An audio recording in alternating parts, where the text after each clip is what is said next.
श्री शिवाय नमस्तोभ्यम। हमारे चैनल भारत अनंत वेद पर आपका हार्दिक स्वागत है। सावन के इस पावन महीने में शिव महापुराण के अध्याय का श्रवण करने से पहले हम सब मिलकर भगवान शिव का आह्वान करते हैं। हे शिव, हे मेरे महादेव, हम आपके पवित्र शिव पुराण का कथा वाचन और श्रवण कर रहे हैं। हे मेरे भोलेनाथ, हमारी इस श्रवण पूजा को स्वीकार करना। जय महादेव। ऋषियों ने पूछा, हे महाभाग, आप यह बताइए कि भगवान शिव जी के किन किन फूलों से पूजा करनी चाहिए। विभिन्न फूलों से पूजा करने पर क्या क्या फल प्राप्त होते हैं। तब सूत जी बोले, हे ऋषियों, यही प्रश्न नारद जी ने ब्रह्मा जी से किया था। ब्रह्मा जी ने उन्हें पुष्पों द्वारा शिव जी की पूजा का महत्व बताया। ब्रह्मा जी ने कहा कि नारद, लक्ष्मी अर्थात धन की कामना करने वाले मनुष्य को कमल के फूल, बेलपत्र, शतपत्र और शैक पुष्प से भगवान शिव का पूजन करना चाहिए। 1,00,000 पुष्पों द्वारा भगवान शिव की पूजा होने पर सभी पापों का नाश हो जाता है और लक्ष्मी जी की प्राप्ति होती है। 1,00,000 फूलों से शिव जी की पूजा करने से व्यक्ति को संपूर्ण अभिष्ट फलों की प्राप्ति होती है। जिसके मन में कोई कामना न हो, वह उपासक इस पूजन से शिव स्वरूप हो जाता है। मृत्युंजय मंत्र के 5,00,000 जप पूरे होने पर महादेव के स्वरूप के दर्शन हो जाते हैं। 1,00,000 जाप से शरीर की शुद्धि हो जाती है। दूसरे लाख के जाप से पहले जन्म की बातें याद आ जाती है। तीसरे लाख जाप के पूर्ण होने पर इच्छा की गई सभी वस्तुओं की प्राप्ति हो जाती है। चौथे लाख जाप पूर्ण होने पर भगवान शिव सपनों में दर्शन देते हैं। 5वां लाख जाप पूर्ण होने पर वे प्रत्यक्ष दर्शन देते हैं। मृत्युंजय मंत्र के 10,00,000 जाप करने से संपूर्ण फलों की सिद्धि होती है। मोक्ष की कामना करने वाले व्यक्ति को 1,00,000 धंबों से शिव पूजन करना चाहिए। आयु वृद्धि की इच्छा करने वाले व्यक्ति को 1,00,000 दुर्वाओं द्वारा पूजन करना चाहिए। पुत्र प्राप्ति की इच्छा रखने वाले व्यक्ति को 1,00,000 धतूरे के फूलों से पूजा करनी चाहिए। पूजन में लाल डंठल वाले धतूरे को शुभदायक माना गया है। यश प्राप्ति के लिए 1,00,000 अगस्त के फूलों से पूजा करें। तुलसी दल द्वारा शिव जी की पूजा करने से भोग और मोक्ष की प्राप्ति होती है। अड़हुल यानी कि जवा कुसुम के 1,00,000 फूलों से पूजा करने पर शत्रुओं की मृत्यु होती है। 1,00,000 करवीर के फूलों से शिव पूजन करने पर समस्त रोगों का नाश हो जाता है। हे नारद, दोपहरिया के फूलों से पूजन करने से आभूषण तथा चमेली के फूलों से पूजन करने से वाहन की प्राप्ति होती है। अलसी का फूल अर्पित करने से विष्णु जी भी प्रसन्न होते हैं। बेलों के फूल से अर्घ्य देने पर अच्छे जीवन साथी की प्राप्ति होती है। जूही के फूलों से पूजन करने पर घर में धन संपदा का वास होता है तथा अन्न के भंडार भर जाते हैं। कनेर के फूलों से वस्त्रों की प्राप्ति होती है। सेदुआरी और सेफालिका के फूलों से मन निर्मल हो जाता है। हार श्रृंगार के फूलों से पूजन करने पर सुख संपत्ति की वृद्धि होती है। राई के 1,00,000 फूलों से पूजन करने पर शत्रु मृत्यु को प्राप्त होता है। चंपा और केवड़े के फूलों से शिव पूजन नहीं करना चाहिए। ये दोनों फूल महादेव के पूजन के लिए उपयोग्य नहीं है। इसके अलावा सभी फूलों का पूजा में उपयोग किया जा सकता है। महादेवी जी पर चावल चढ़ाने से लक्ष्मी की प्राप्ति होती है। ये चावल अखंडित होने चाहिए। उन्हें विधि पूर्वक अर्पित करें। रुद्र प्रधान मंत्र से पूजन करते हुए शिवलिंग पर वस्त्र अर्पित करें। गंध, पुष्प और श्रीफल चढ़ाकर धूप दीप से पूजन करने से पूजा का पूरा फल प्राप्त होता है। उसी प्रांगण में 12 ब्राह्मणों को भोजन कराएं। इससे सांगोपांग पूजा संपन्न होती है। 1,00,000 तिलों से शिवजी का पूजन करने पर समस्त दुखों और क्लेशों का नाश हो जाता है। जौ के दाने चढ़ाने पर स्वर्गीय सुख की प्राप्ति होती है। गेहूं के बने भोजन से 1,00,000 बार शिव पूजन करने से संतान की प्राप्ति होती है। मूंग से पूजन करने पर उपासक को धर्म, अर्थ और काम भोग की प्राप्ति होती है तथा वह पूजा समस्त सुखों को देने वाली होती है। उपासक को निष्काम होकर मोक्ष की प्राप्ति के लिए भगवान शिव की पूजा करनी चाहिए। भक्ति भाव से विधि पूर्वक शिव की पूजा करके जलधारा समर्पित करनी चाहिए। शतरुद्राय मंत्र से 11 रुद्र जप, सुक्त, षडंग, महामृत्युंजय और गायत्री मंत्र में नमः लगाकर नामों से अथवा प्रणव ओम मंत्र द्वारा शास्त्रोक्त मंत्र से जलधारा शिवलिंग पर चढ़ाएं। धारा पूजन से संतान की प्राप्ति होती है। सुख और संतान की वृद्धि के लिए जलधारा का पूजन उत्तम होता है। उपासक को भस्म धारण, प्रेम पूर्वक शुभ एवं दिव्य द्रवों द्वारा शिव की पूजन करके उनके सहस्त्र नामों का जाप करते हुए शिवलिंग पर घी की धारा चढ़ानी चाहिए। इससे वंश का विस्तार होता है। 10,000 मंत्रों द्वारा इस प्रकार किया गया पूजन रोगों को समाप्त करता है तथा मनोवांछित फल की प्राप्ति होती है। नपुंसक पुरुष को शिवजी का पूजन घी से करना चाहिए, ब्राह्मणों को भोजन कराना चाहिए और प्राजापत्य का व्रत करना चाहिए। बुद्धिहीन मनुष्य को दूध में शक्कर मिलाकर इसकी धारा शिवलिंग पर चढ़ानी चाहिए। इससे भगवान प्रसन्न होकर उत्तम बुद्धि प्रदान करते हैं। यदि व्यक्ति का मन उदास रहता हो, जी उचट जाए, कहीं भी प्रेम न रहे, दुख बढ़ जाए तथा घर में सदैव लड़ाई रहती हो, तो व्यक्ति को शक्कर मिश्रित दूध 10,000 मंत्रों का जाप करते हुए शिवलिंग को अर्पित करना चाहिए। खुशबू वाला तेल चढ़ाने पर भोगों की वृद्धि होती है। यदि शिवजी पर शहद चढ़ाया जाए तो टीबी जैसे रोग भी समाप्त हो जाते हैं। शिवजी को गन्ने का रस चढ़ाने से आनंद की प्राप्ति होती है। गंगा जल को चढ़ाने से भोग और मोक्ष की प्राप्ति होती है। इस प्रकार शिवजी की विधि सहित पूजा करने से पुत्र पुत्रादि सहित सब सुखों को भोगकर अंत में शिवलोक की प्राप्ति होती है। तब ब्रह्मा जी बोले, हे मुने, हमें आदेश देकर जब महादेव जी अंतर ध्यान हो गए तो मैं उनकी आज्ञा का पालन करते हुए ध्यान मग्न होकर अपने कर्तव्यों के विषय में सोचने लगा। उस समय भगवान श्री हरि विष्णु से ज्ञान प्राप्त कर मैंने सृष्टि की रचना करने का निश्चय किया। भगवान विष्णु मुझे आवश्यक उपदेश देकर वहां से चले गए। भगवान शिव की कृपा से ब्रह्मांड से बाहर बैकुंठ धाम में जा पहुंचे और वहीं निवास करने लगे। सृष्टि की रचना करने के उद्देश्य से मैंने भगवान शिव और विष्णु का स्मरण करके जल को हाथ में लेकर ऊपर की ओर उछाला। इससे वहां एक अंड प्रकट हुआ जो 24 तत्वों का समूह कहा जाता है। वह विराट आकार वाला अंड जड़ रूप में था। उसे चेतना प्रदान करने हेतु मैं कठोर तप करने लगा और 12 वर्षों तक तप करता रहा। तब श्री हरि विष्णु स्वयं प्रकट हुए और प्रसन्नता पूर्वक बोले। श्री विष्णु ने कहा, हे ब्रह्मांड, मैं तुम पर प्रसन्न हूँ, जो इच्छा हो वह वर मांगो। भगवान शिव की कृपा से मैं सब कुछ देने में समर्थ हूँ। ब्रह्मा जी तब बोले कि हे महाभाग, आपने मुझ पर बड़ी कृपा की है। भगवान शंकर ने मुझे आपके हाथों में सौंप दिया है। आपको मैं नमस्कार करता हूँ। कृपा कर इस विराट 24 तत्वों से बने अंड को चेतना प्रदान कीजिए। मेरा ऐसा कहने पर श्री विष्णु ने अनंत रूप धारण करके अंड में प्रवेश किया। उस समय उनके सहस्त्रों मस्तक, सहस्त्रों आंखें और सहस्त्र पैर थे। उनके अंड में प्रवेश करते ही वह चेतन हो गया। पाताल से सत्यलोक तक अंड के रूप में वहां भगवान विष्णु विराजने लगे। अंड में विराजमान होने के कारण विष्णु जी वैराज पुरुष कहलाए। पंचमुख महादेव ने अपने निवास हेतु कैलाश नगर का निर्माण किया। देवऋषि संपूर्ण ब्रह्मांड का नाश होने पर भी बैकुंठ और कैलाश अमर रहेंगे, अर्थात इनका नाश नहीं हो सकता। महादेव जी की आज्ञा से ही मुझ में सृष्टि की रचना करने की इच्छा उत्पन्न हुई थी। अनजाने में ही मुझसे तमोगुणी सृष्टि की उत्पत्ति हुई, जिसे अविज्ञ पंचक कहते हैं। उसके पश्चात भगवान शिव की आज्ञा से स्थाव संख्यक वृक्ष, जिसे पहला सर्ग कहते हैं, उसका निर्माण हुआ, परंतु पुरुषार्थ का साधक नहीं था। अतः दूसरा सर्ग त्रियक स्तोत्र प्रकट हुआ। यह दुखों से भरा हुआ था। तब ब्रह्मा जी द्वारा उद्धर्व स्तोत्र नामक तीसरे सर्ग की रचना की गई। यह सात्विक सर्ग देवसर्ग के नाम से प्रसिद्ध हुआ। यह सर्ग सत्यवादी तथा परम सुखदायक था। इसकी रचना के उपरांत मैंने पुनः शिव चिंतन आरंभ कर दिया। तब एक रजोगुणी सृष्टि का आरंभ हुआ, जो अर्वक स्तोत्र नाम से विख्यात हुई। इसके बाद मैंने 5 विकृत सृष्टि और 3 प्राकृत सर्गों को जन्म दिया। पहला महातत्व, दूसरा भूतों और तीसरा वैकारिक सर्ग है। इसके अलावा 5 विकृत सर्ग हैं।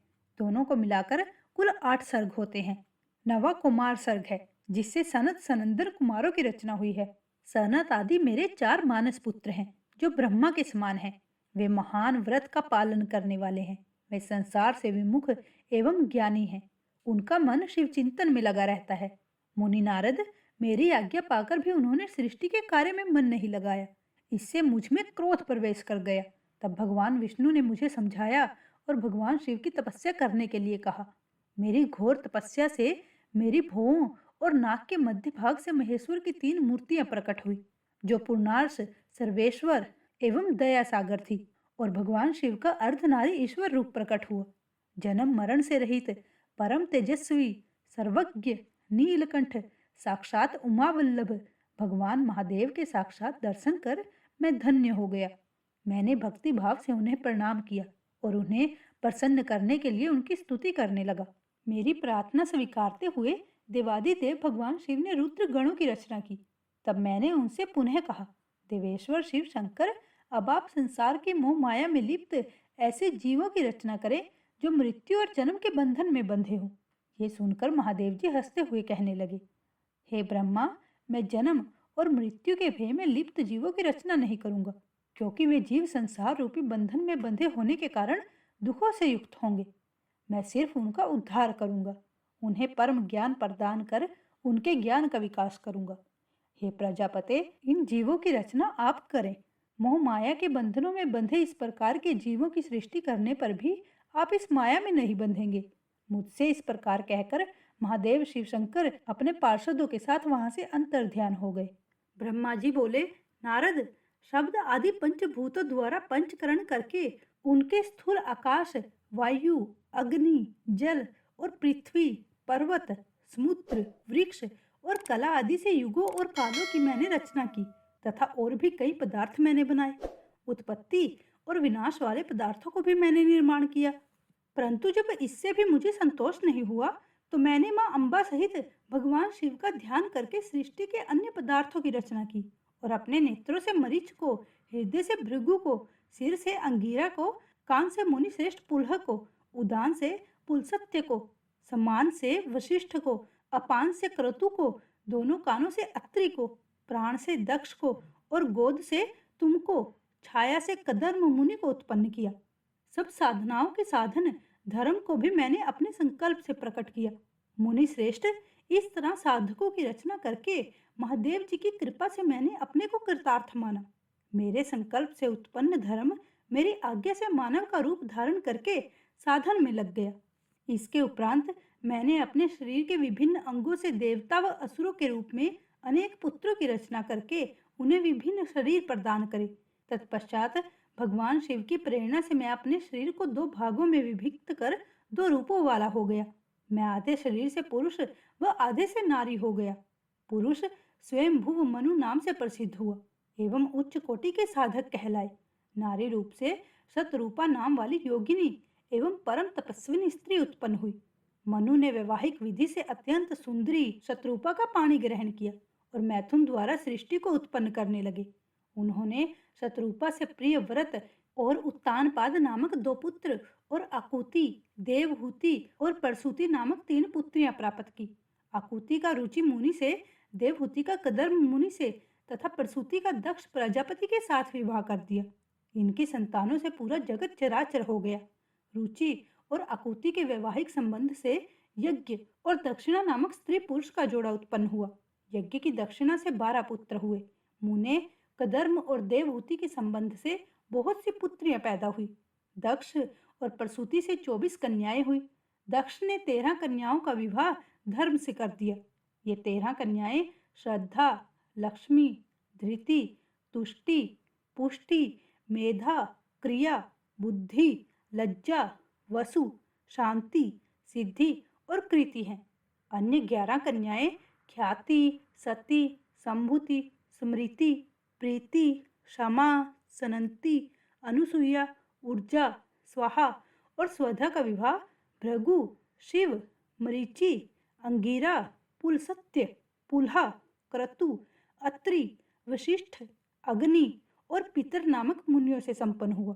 इनकी संतानों से पूरा त्रिलोक भर गया। अंबिका पति महादेव जी की आज्ञा से बहुत से प्राणी श्रेष्ठ मुनियों के रूप में उत्पन्न हुए। कल्प भेद से दक्ष की 60 कन्याएं हुई। उनमें से 10 कन्याओं का विवाह धर्म से, 27 का चंद्रमा से, 13 कन्याओं का विवाह कश्यप ऋषि से संपन्न हुआ। नारद, उन्होंने 4 कन्याएं अरिष्टनेमि को ब्याह दी। भृगु, अंगीरा और कुशासन से 2-2 कन्याओं का विवाह कर दिया। कश्यप ऋषि की संतानों से संपूर्ण त्रिलोक आलोकित है। देवता, ऋषि, दैत्य, वृक्ष, पक्षी, पर्वत तथा लताएं आदि कश्यप पत्नियों से पैदा हुए हैं। इस तरह भगवान शंकर की आज्ञा से ब्रह्मा जी ने पूरी सृष्टि की रचना की।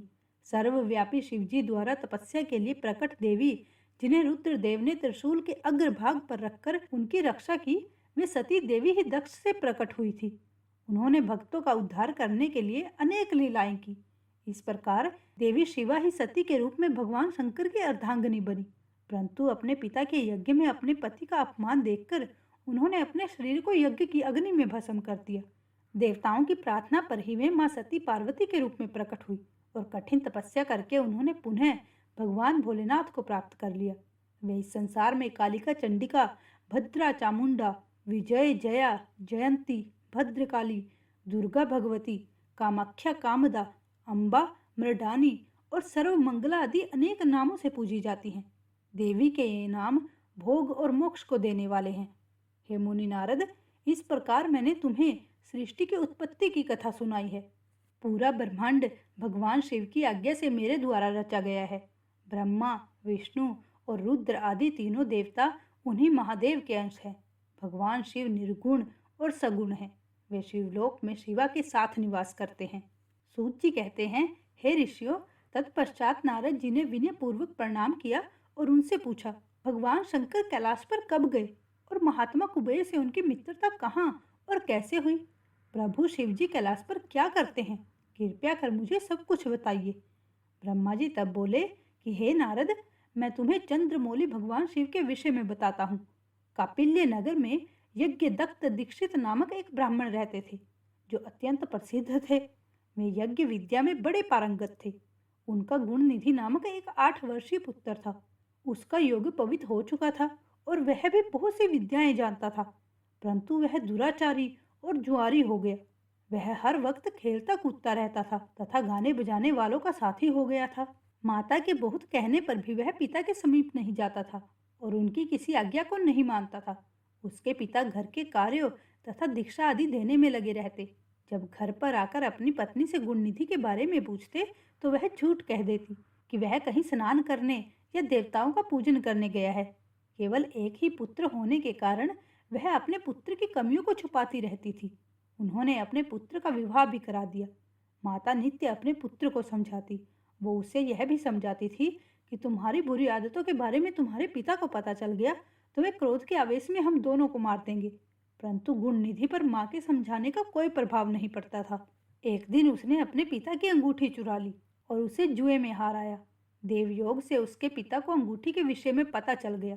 जब उन्होंने अंगूठी जुआरी के हाथ में देखी और उससे पूछा तो जुआरी ने कहा, मैंने कोई चोरी नहीं की है, अंगूठी मुझे तुम्हारे पुत्र ने ही दी है। यही नहीं बल्कि उसने और जुआरियों को भी बहुत सारा धन घर से ला कर दिया है। परंतु आश्चर्य तो यह है कि तुम जैसे पंडित भी अपने पुत्र के लक्षणों को नहीं जान पाए। यह सारी बातें सुनकर पंडित दीक्षित का सिर शर्म से झुक गया। वे सिर झुकाकर और अपना मुंह ढककर अपने घर की ओर चल दिए। घर पहुंचकर गुस्से से उन्होंने अपनी पत्नी को पुकारा। अपनी पत्नी से उन्होंने पूछा, तेरा लाडला पुत्र कहाँ गया है?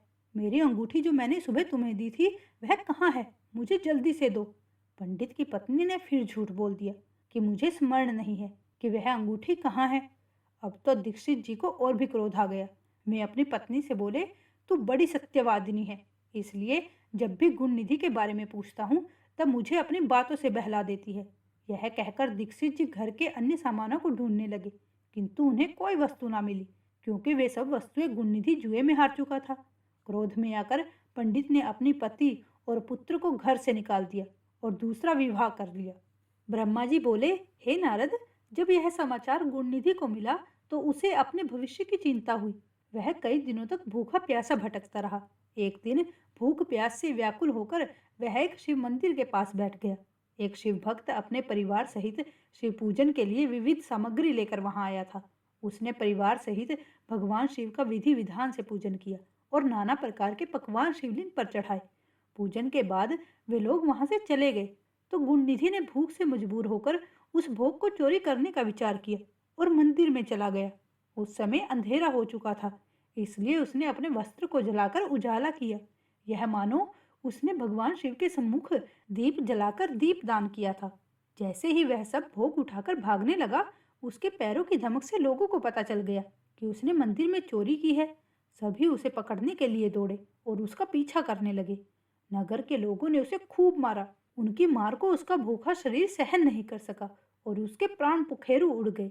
उसके कुकर्मों के कारण यमदूत उसको बांध कर ले जा रहे थे। भगवान शिव के पार्षद वहां आ गए और गुणनिधि को यमदूतों के बंधनों से मुक्त करा दिया।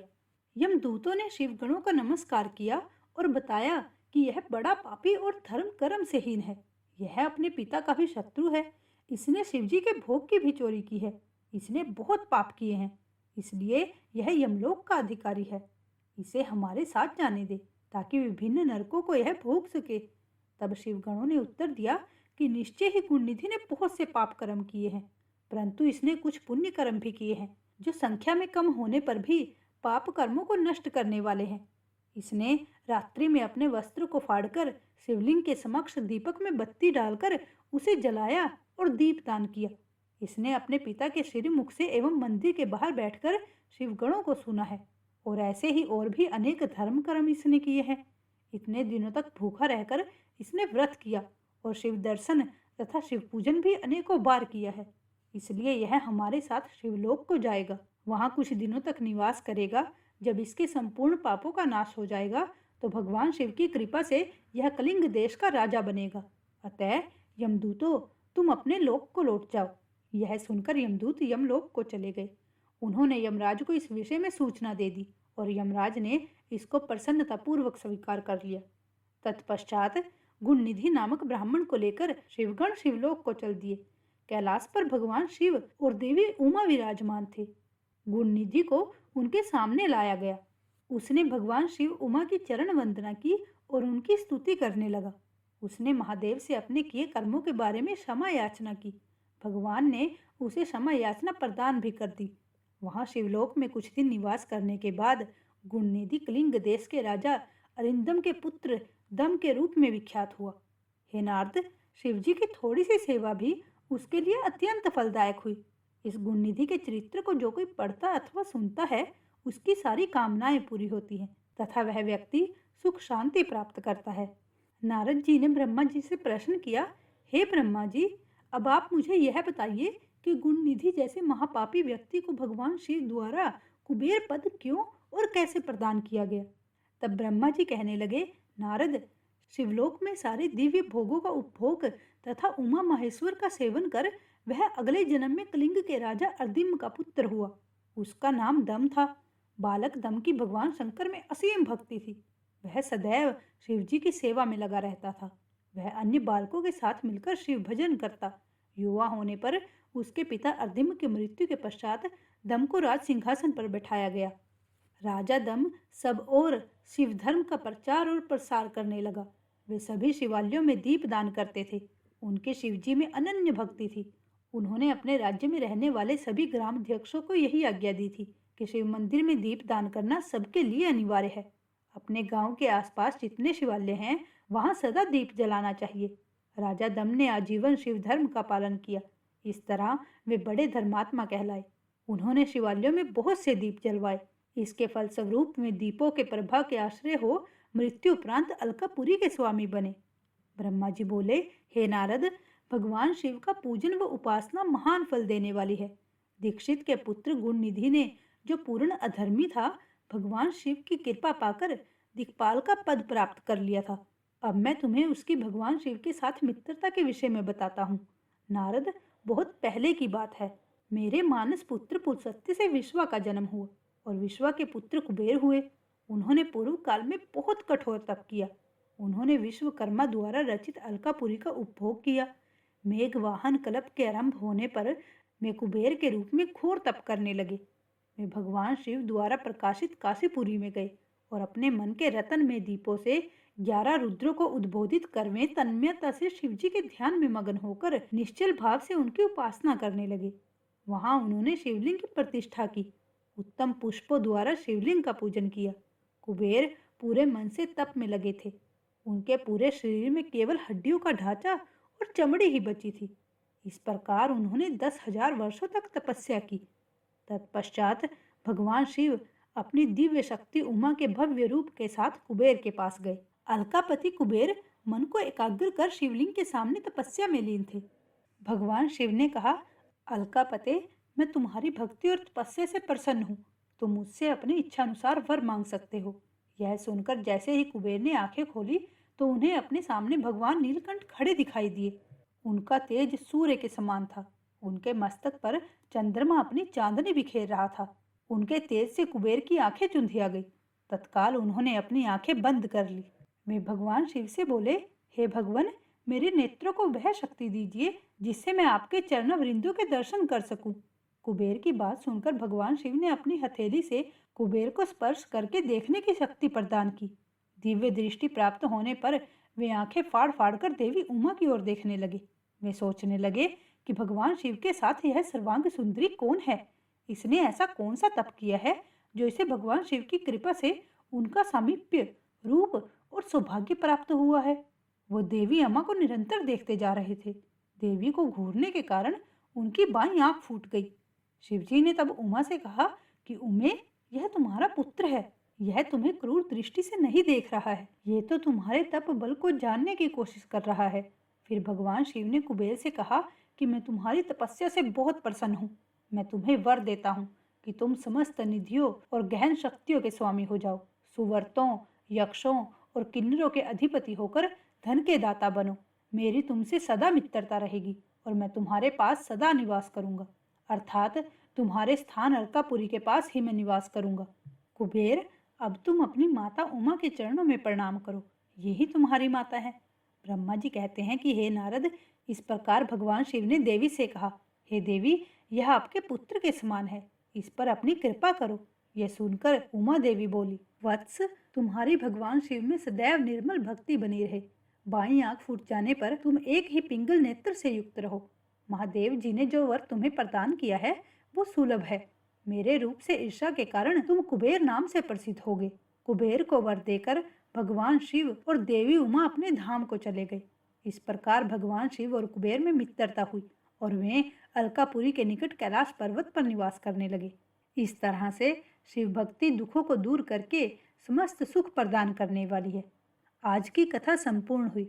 हमें आशा है कि आप कल की कथा का इंतजार जरूर करेंगे। अगर आपको आज की कथा पसंद आई हो तो कृपया हमारे चैनल को सब्सक्राइब जरूर कीजिएगा, जिससे भविष्य में भी आपको ये कथाएं सुनने को मिलती रहें। भगवान शिव, माता पार्वती आप सब पर अपनी कृपा दृष्टि बनाए रखें। ओम शिव शक्ति।